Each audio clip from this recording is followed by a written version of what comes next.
She discovered a dark implant during an airport X-ray.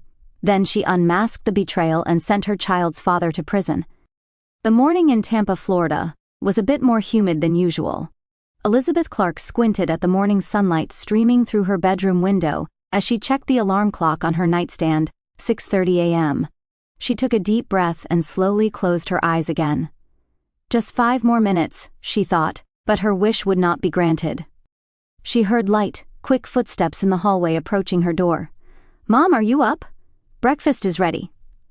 The door opened, and her 13-year-old daughter, Katie, peeked in. Her hair was tied back in a ponytail, and she already looked energetic so early in the morning.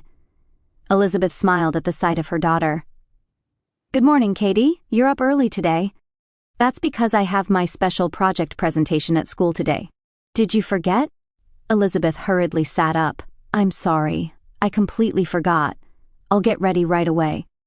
Elizabeth had been working as an editor at the major publishing house, Atlantic Press, for over 10 years.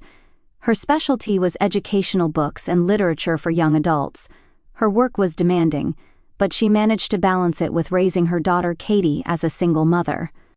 When she went downstairs to the kitchen, toast, eggs, and orange juice were waiting.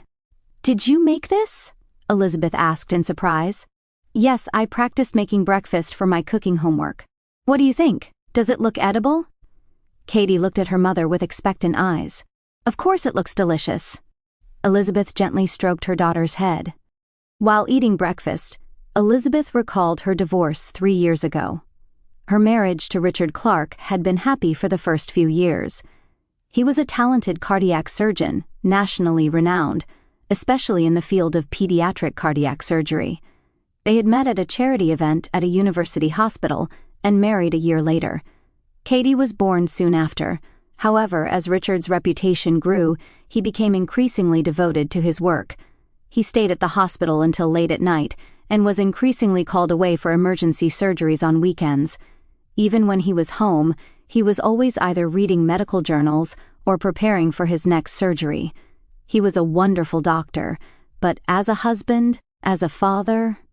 Elizabeth sighed. "Mom, what are you thinking about?" Katie's voice brought her back to reality. "Oh, nothing. Are you nervous about your presentation today?" She changed the subject. "A little, but I'm fully prepared," Katie answered cheerfully. Elizabeth felt saved by her daughter's brightness. The divorce hadn't been easy, but she was determined to live positively for Katie's sake. After the divorce, the court gave Elizabeth custody of Katie, and Richard was granted visitation rights once a month on weekends and the right to spend 2 weeks with Katie during summer vacation. Richard lived in an upscale residential area of Tampa and worked at the prestigious St. Joseph's Children's Hospital. His 7-figure annual income provided generous child support that financially sustained Elizabeth and Katie. "Is Dad coming to see me this weekend too?" Katie suddenly asked. Elizabeth thought for a moment before answering. "Yes, according to the schedule. Dad is writing an important research paper right now, but he said he would take you to the aquarium on Saturday." "Yay! I've been wanting to see the new dolphin show." Elizabeth smiled. Richard might have been too dedicated to his work, but she had to admit that he truly loved Katie. He always gave Katie expensive gifts and tried to spend quality time with her whenever possible. Recently, he had given her the latest tablet for her 13th birthday. "Oh, I meant to tell you," Elizabeth continued after taking a sip of coffee. "I have to go on a business trip to Chicago next week." "Chicago? For how long?" There was a hint of worry in Katie's expression. "Just for 4 days, but since it coincides with your spring break, would you like to come with me? There's a big aquarium there, and we can also take a cruise on Lake Michigan." Katie's face brightened. "Really? Can I go?" "Of course, we can do some sightseeing between my meetings. I'll be discussing a new children's book series, Explorer Macy, a story about a girl who goes on adventures around the world." "That's awesome. Should I tell Dad?" Elizabeth thought for a moment. "Yes, I'll call him tonight. We need to make sure it doesn't conflict with his weekend plans." "Thanks, Mom." Katie jumped up and hugged her mother. They hurriedly finished getting ready, and Elizabeth dropped Katie off at school before heading to the publishing house. At the office, she had detailed meetings about the Chicago trip. The chief editor, Martha Johnson, stopped Elizabeth. "Elizabeth, do you have all the materials for the Chicago meeting?" Author Christina Williams is looking forward to it. Yes, everything's ready. Actually, I'm thinking of taking my daughter along. It's her spring break. That's wonderful. It will be a good experience for your daughter, Martha smiled kindly. That evening, on her way home, Elizabeth stopped at the supermarket to buy ingredients for dinner.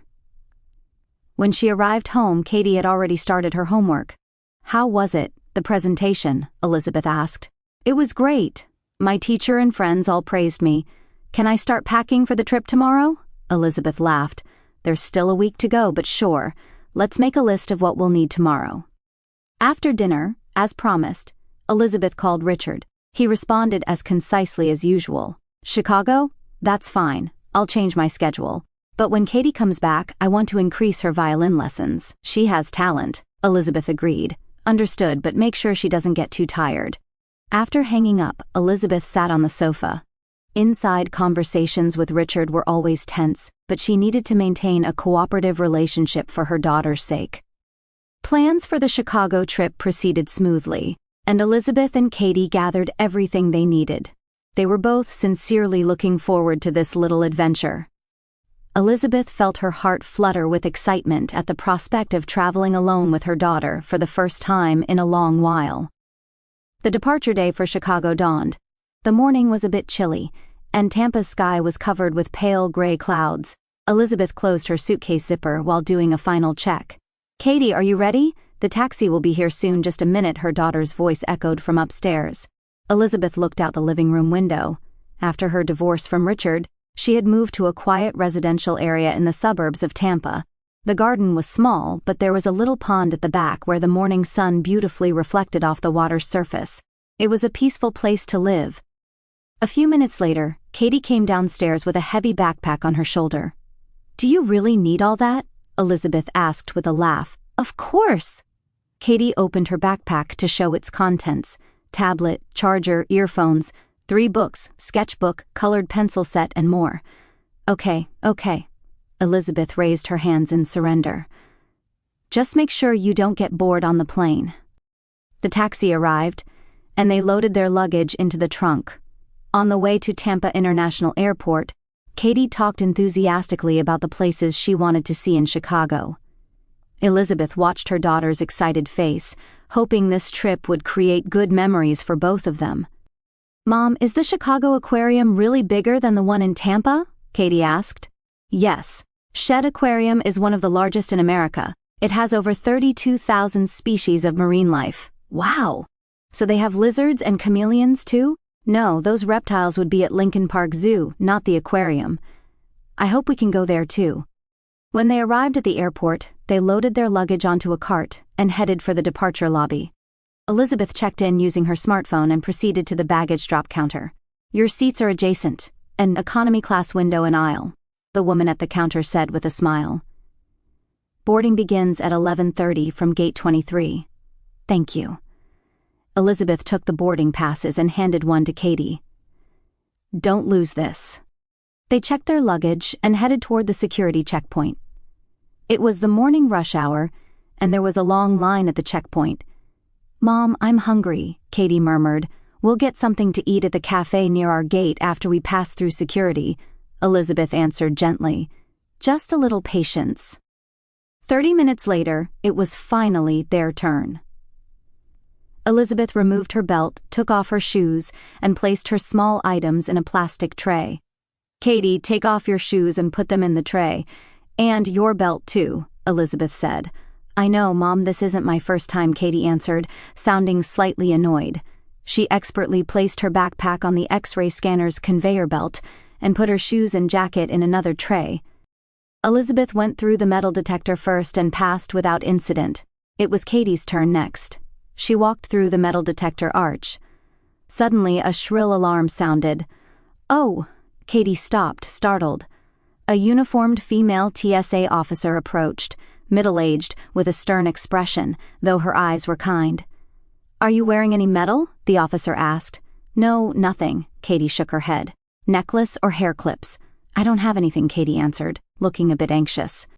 The TSA officer seemed to ponder for a moment, then exchanged glances with a colleague.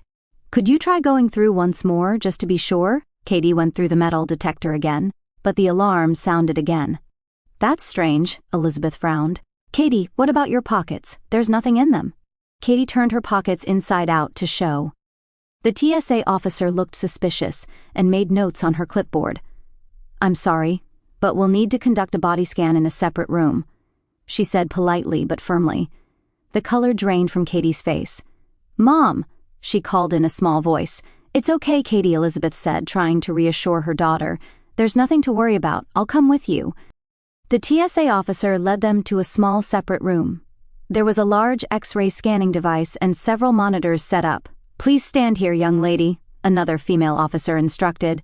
Raise your arms slightly and stand with your feet shoulder-width apart. Katie looked at Elizabeth. Seeing her mother nod, she stood as instructed. It's okay. This is a safe scan and will only take a few seconds, Elizabeth encouraged her daughter. The scanner activated, and a large machine rotated around Katie. It ended in about 20 seconds. Please remain still while we check the images, the officer said. The monitor displayed an outline of a human body with the internal structure visible. As the TSA officer stared at the monitor, her expression suddenly changed. She hurriedly called over a colleague, and they began whispering to each other.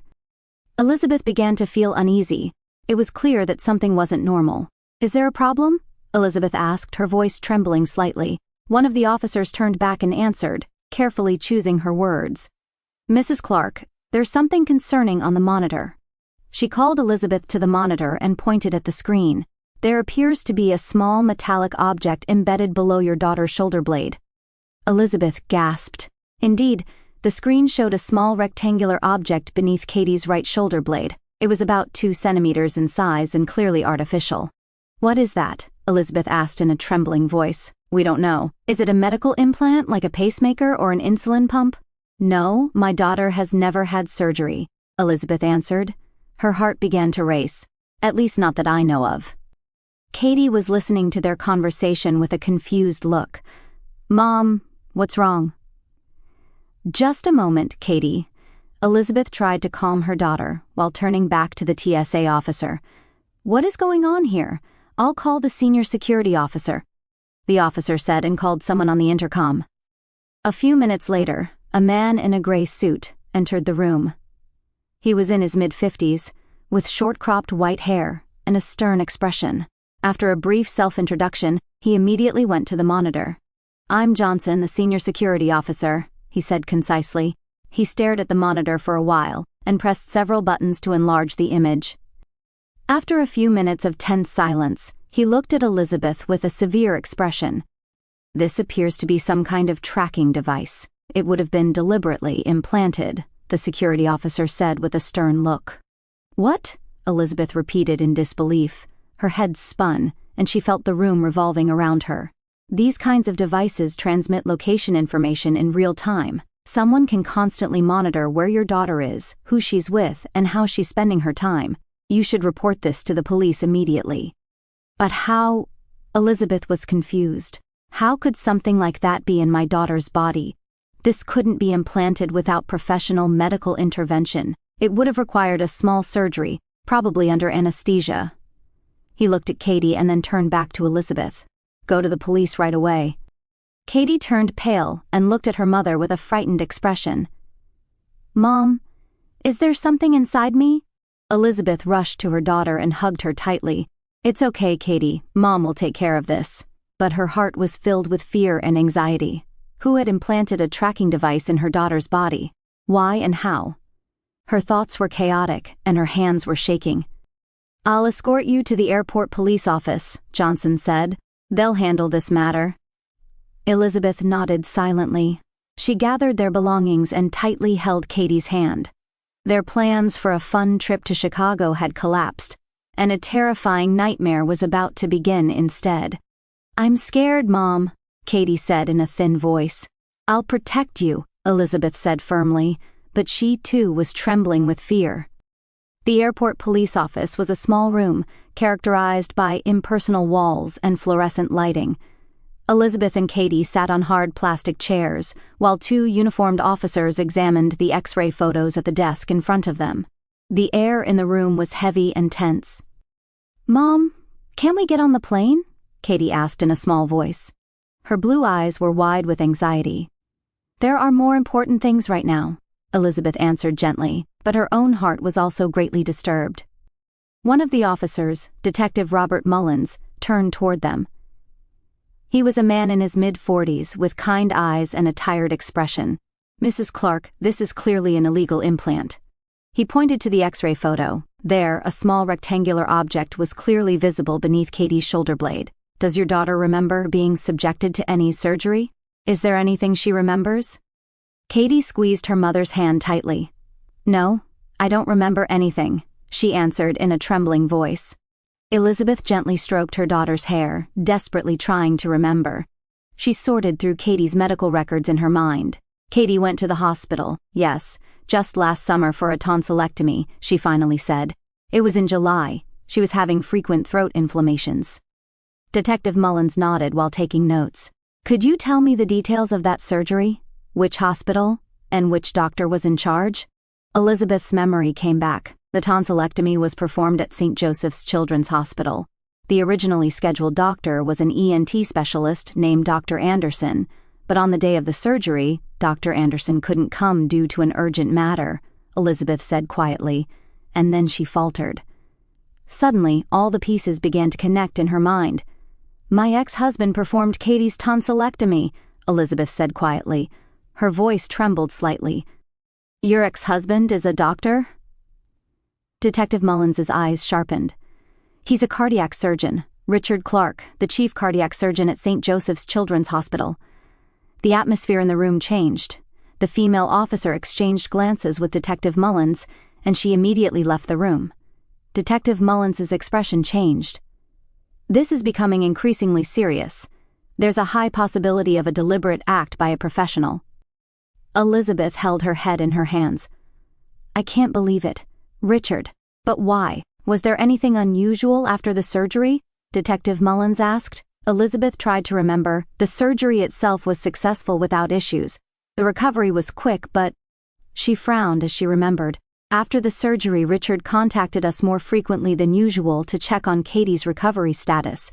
And yes, he even came to our home once, saying he wanted to check because the surgical scar was a bit red. Katie, have you ever felt any pain or discomfort in your shoulder, not your neck? Detective Mullins asked Katie gently. Katie shook her head. No, nothing, but sometimes maybe my right shoulder would get a little hot, but it wasn't serious, so I didn't mention it. The female officer returned to the room. She whispered something to Detective Mullins. He nodded with a serious expression. Mrs. Clark, we've contacted the Tampa Police Department. They're taking this matter seriously and have begun procedures to issue search warrants for Dr. Richard Clark's home and hospital office. Elizabeth took a deep breath. I'll cancel our Chicago trip. We'll stay in Tampa until this matter is resolved. A wise decision, Detective Mullins agreed. Also, we've called in digital forensics experts to examine the nature of this device. They should arrive shortly. About an hour later, 2 technicians arrived at the office. One was a petite woman, and the other was a young man. They brought in specialized equipment and began analyzing the X-ray photos in detail. This is an advanced tracking device, the female technician, Sarah Chen, explained. It has the ability to send and receive satellite GPS signals. It can not only track the implanted person's location in real time but also record their movement history. Is such a thing possible? Elizabeth asked, trembling. Unfortunately, yes. This technology was developed for military and law enforcement purposes, but it's also available on the black market. However, medical knowledge is required to properly implant it, Chen answered. Her partner was operating a device that resembled a special antenna. I'm tracking the signal, he continued, working with concentration. Found it. This device is emitting signals periodically, and the receiving destination is an IP address within Tampa City. Several hours later, they received a call from the Tampa Police Department. Richard Clark's home and hospital office had been searched. We've seized his computers and smartphone, the detective on the phone reported. According to the digital forensics team's initial analysis, we found specialized software for receiving signals from your daughter's device. We're continuing the investigation. Elizabeth and Katie had to stay overnight at a hotel. They were instructed to report to the Tampa Police headquarters the next morning. Both mother and daughter were exhausted, but couldn't sleep. "Mom, did Dad really do something bad?" Katie asked as she lay in bed. Elizabeth sighed deeply. "We don't know everything yet, but if it's true, yes, it's a very bad thing." The next morning, in a briefing room at Tampa Police Headquarters, they received a report from the investigation team. Richard's computer had been thoroughly analyzed, and shocking discoveries had been made. "Mrs. Clark, I'll share the forensic team's analysis results with you," Chief Detective David Morrison said. "A database of your daughter's movement history was found on Dr. Richard Clark's computer. It appears he has been tracking your daughter's every move for the past 8 months." 8 months, right after the tonsillectomy, Elizabeth murmured. "Furthermore, not only was your daughter's movement history found on his smartphone, but also detailed floor plans of your home. The placement of security systems, locations of windows and doors were all recorded." Elizabeth turned pale. "He was monitoring us, it appears so. He also had records of your daily patterns, your times of leaving for work and returning home," Detective Morrison said. "Dr. Richard Clark has been arrested while on duty at the hospital. He has been taken to the Tampa police station and is being interrogated. My ex-husband always knew where we were. That's how he could appear suddenly." Elizabeth's voice trembled as she realized the horrible truth. "Last month, when I went to pick up Katie from a friend's house, he appeared, saying he was just in the area. And a few weeks ago, when we were at the shopping mall, he said he was there by coincidence. That was no longer coincidence," Detective Morrison said with a severe expression. A few hours later, the results of Richard's interrogation were communicated. "He has admitted to implanting the device," Detective Morrison reported. "However, according to his claim, it was to protect his daughter." Protect from whom? Elizabeth couldn't contain her anger. In his words, "Her mother is trying to keep my daughter away from me. I have the right to know where Katie is," he answered calmly. "That's absurd," Elizabeth exclaimed. "I have never denied his visitation rights." "We think so too," Detective Morrison agreed. "More seriously, his computer contained information about your new romantic partner, your bedtime, and even your daily routines. Dr. Richard Clark's obsession appears to have reached a pathological level." Elizabeth was speechless. She was stunned, overwhelmed by a mixture of anger and fear. She couldn't believe that the husband she once respected could do such a terrifying thing. How can we remove that device from my daughter's body?" she finally asked. "We've already contacted a specialist surgeon. Tomorrow, a removal surgery is scheduled at a medical facility separate from St. Joseph's Hospital," Detective Morrison answered. That night, in their hotel room, Elizabeth and Katie sat quietly. "Mom, what will happen to Dad?" Katie asked in a small voice. "He will receive an appropriate punishment according to the law," Elizabeth answered, hugging her daughter. "But now, your safety and health are the top priorities. Let's remove that device and return to a normal life." Though she said this, she knew that this event had forever changed their lives. The waiting room at Memorial Grove Medical Center was decorated with soft colors and peaceful paintings. Elizabeth sat in a stiff chair, absently flipping through a magazine but not reading a single word. Her heart was full of thoughts about her daughter, who was in the operating room at this very moment. Katie's device removal surgery was scheduled for 3 days after Richard's arrest. During that time, Katie had 2 sessions with trauma counselor Dr. Lin Chen.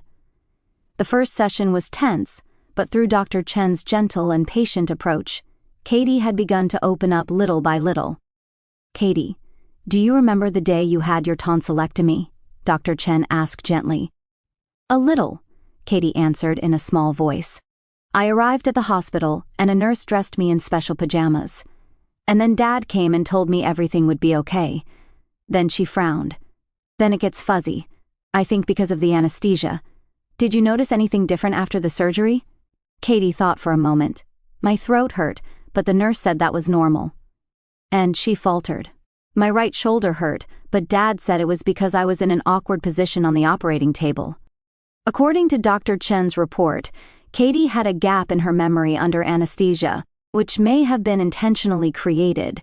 This suggested that Richard had sufficient time to implant the tracking device during the tonsillectomy. Now, Elizabeth was waiting for the operating room door to open. About an hour later, Dr. James Sutherland appeared, wearing blue scrubs. "Mrs. Clark, the surgery was successful," he smiled reassuringly. The device has been completely removed, and there is no damage to the surrounding tissue. Elizabeth sighed deeply with relief. How is Katie? She's coming out of anesthesia. You'll be able to see her in about 30 minutes, Dr. Sutherland said. Then, lowering his voice, he continued, I examined the device in detail. This is a military-grade tracking device. It is not available on the general market. It has advanced encrypted communication capabilities and a very long battery life. He took out a small plastic container from his pocket.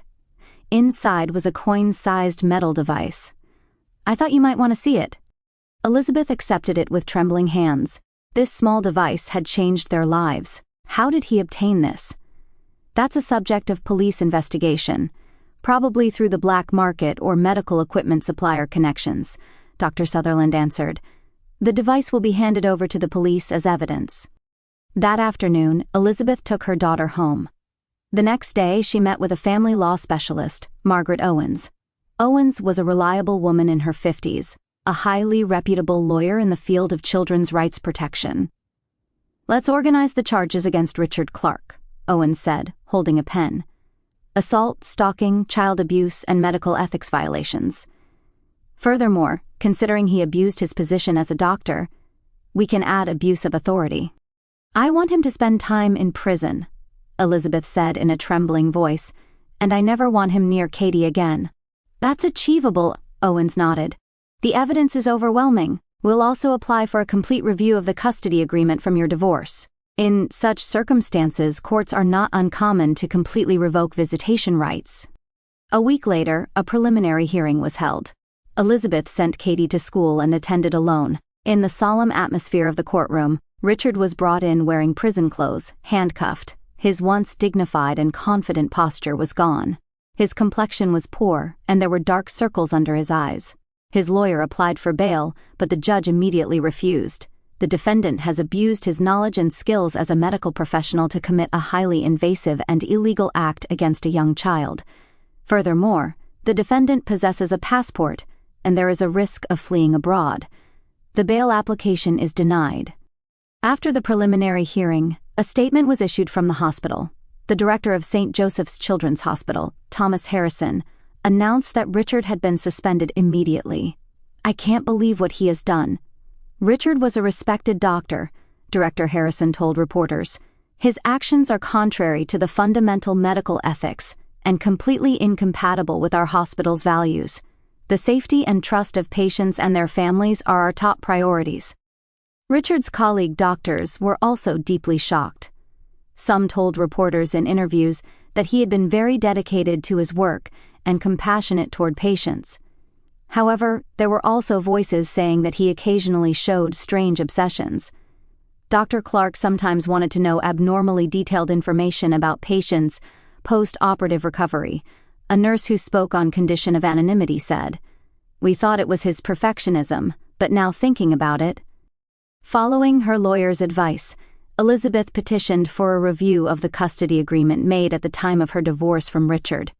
She sought to revoke all of Richard's contact rights, and the family court provisionally granted her petition. Katie's safety is the top priority, the judge said. Until the results of the criminal trial in this case are out, Richard Clark is prohibited from any form of contact with the child. 3 months later, Richard's criminal trial began. The courtroom was packed with many reporters and spectators. This case was featured not only in local media but also in national news, with headlines like "The Dark Secret of a Respected Doctor" and "Custody Battle Abusing Technology Prominent." The prosecutor's opening statement was powerful. The defendant, Richard Clark, abused his expertise as a doctor to implant an illegal tracking device in his own daughter's body. This act is a violation of a child's physical autonomy and a grave betrayal of parental trust. Richard's lawyer tried to defend along the lines of excessive parental concern. My client's behavior was certainly excessive, but it was because he was genuinely concerned about his daughter. After the divorce, his time with his daughter was significantly reduced, and out of a desire to ensure her safety, he made this misjudgment. However, that claim lost its persuasiveness in the face of the weight of evidence. The prosecution presented vast data recovered from Richard's computer. It included detailed information about Katie's school schedule, friendships, and even Elizabeth's romantic relationships. On the third day of the trial, the results of a psychological evaluation were submitted. Richard was diagnosed with clear signs of obsessive personality disorder. The defendant shows a pathological desire to control, testified the psychiatrist who conducted the evaluation. He felt a need to completely understand and control the movements of people in his world, especially those he thought he loved. The highlight of the trial was when Richard himself took the stand. Although he looked tired, he still tried to maintain his dignity as a doctor. "As a father, I had a duty to protect Katie," he insisted. "Her mother limited my time with her, and I felt excluded from my daughter's life. By knowing Katie's whereabouts, I could be assured that she was safe." The prosecutor's cross-examination was relentless. "Is what you call protecting, embedding an illegal device in a 13-year-old girl's body and monitoring her 24 hours a day." The prosecution submitted records of monitoring Elizabeth and Katie's daily lives as evidence. Richard had tracked not only Katie's activities at school, but also her visits to friends' houses, movies watched in theaters, and even the titles of books she borrowed from the library. "This is not protection, but pure control," the prosecutor declared to the jury. The defendant did not love his daughter but treated her as a possession. After the final arguments, the jury retired to deliberate. Elizabeth sat on the hard wooden bench in the courtroom, thinking about these nightmarish months. Katie continued counseling and was gradually recovering. However, the fact of her father's betrayal had left a deep wound in her heart. The judge looked sternly at Richard before pronouncing the sentence. The defendant, Richard Clark, is found guilty of first-degree assault, child abuse, stalking, and abuse of medical license, and is sentenced to 8 years in prison. Additionally, 5 years of probation after release is ordered. Furthermore, permanent revocation of his medical license is recommended. Richard listened to the sentence without changing his expression. His face was hard as stone, his eyes vacant. He looked at Elizabeth just once, but she looked away. As the judge left and the court dispersed, Elizabeth finally stood up. Her legs were still shaking. When she left the courtroom, the warm spring sunshine greeted her. A few days later, she took Katie home. "Is it over now?" Katie asked during dinner. "Yes, it's over. We're free now." Elizabeth hugged her daughter. "We can start a new life." That night, after Katie had gone to sleep, Elizabeth sat on the porch and looked up at the starry sky. It had been a long battle, but it was finally over. She had protected her daughter. Life ahead wouldn't be easy, but she believed they could overcome it together. The spring sunlight poured through the large glass windows of Tampa International Airport. Elizabeth received the boarding passes at the check-in counter and handed one to her daughter. "Katie, here, hold on to this. We'll finally get to Chicago this time." 1 year had passed since that incident. After Richard's trial ended and he was imprisoned, Elizabeth and Katie's lives were gradually returning to normal. And now they were finally embarking on the Chicago trip that hadn't materialized before.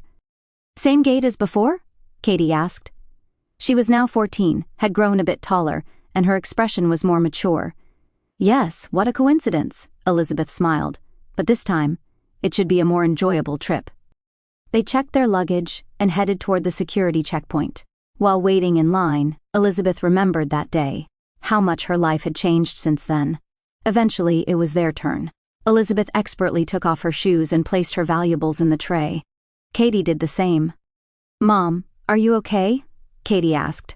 She must have noticed that Elizabeth's expression had hardened a bit. "Yes, of course," Elizabeth rallied herself, just experiencing a bit of déjà vu. Elizabeth went through the metal detector first and passed without incident. It was Katie's turn next. She walked through the metal detector without hesitation, and no alarm sounded. "See? No problems at all." Elizabeth sighed with relief. Katie stared at the X-ray scanner for a while. "It's a strange feeling," she murmured. "This machine found that thing inside me that day." "Yes," Elizabeth answered quietly. "But it's different this time. If that day hadn't happened, the truth might never have come to light." On their way to the boarding gate, Katie said while looking at the planes outside the window, "I've learned a lot this past year." Elizabeth looked at her daughter. After that incident, Katie had continued weekly sessions with a trauma counselor. The first few months were difficult, but gradually she learned to express her emotions in words and deal with her fears and anxieties. So have I. Elizabeth put her arm around her daughter's shoulder. That incident had also brought changes to Elizabeth's work. She became responsible for a series of books on privacy and safety at the publishing house, putting her own experiences to use. In particular, a book called Children's Safety in the Digital Age was well received and featured in national media. My teacher said my experience might help other kids, Katie said, so I decided to give a speech at the school's safety program. Elizabeth was surprised and at the same time felt proud. Really? How long have you been thinking about this? For a while now, but I wanted to wait until I was ready before telling you. Katie smiled a bit shyly. There might be other kids who have had experiences like mine. If my story can help. Elizabeth hugged her daughter. You've really grown stronger. At the Florida State Prison, Richard Clark was reading a book in his small cell. The first few months after imprisonment had been difficult to adapt to, but now he was used to the prison routine and was known as a model prisoner.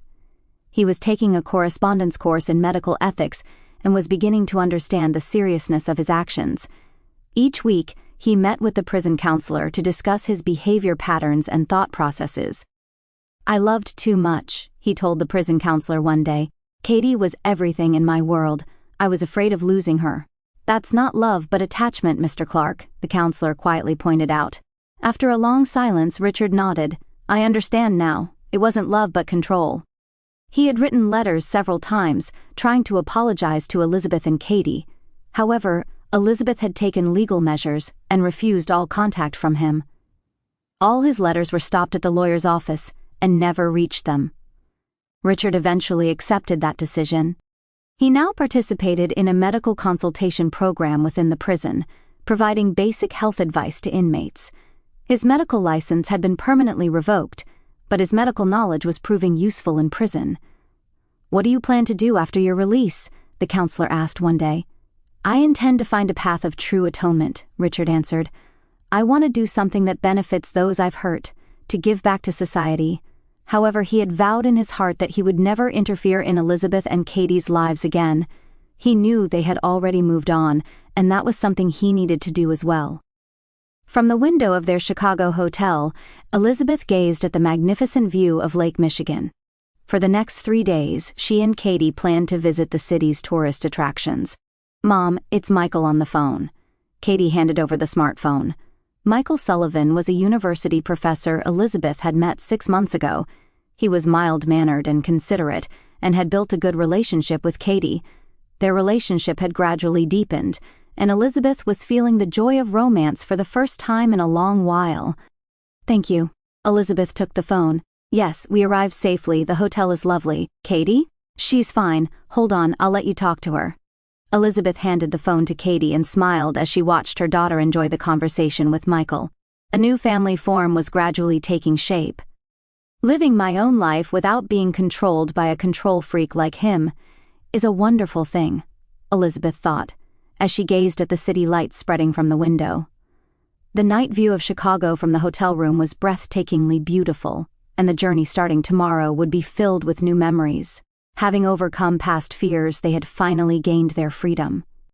From the prison window, the view of the starry sky was limited, but Richard had still developed a habit of looking up at the night sky. After serving the remaining 7 years of his sentence, he would have to start a new life. It wouldn't be easy, but he was determined to learn from his mistakes and become a better person. Elizabeth, Katie, may you be happy, he whispered. That was the only prayer he could offer,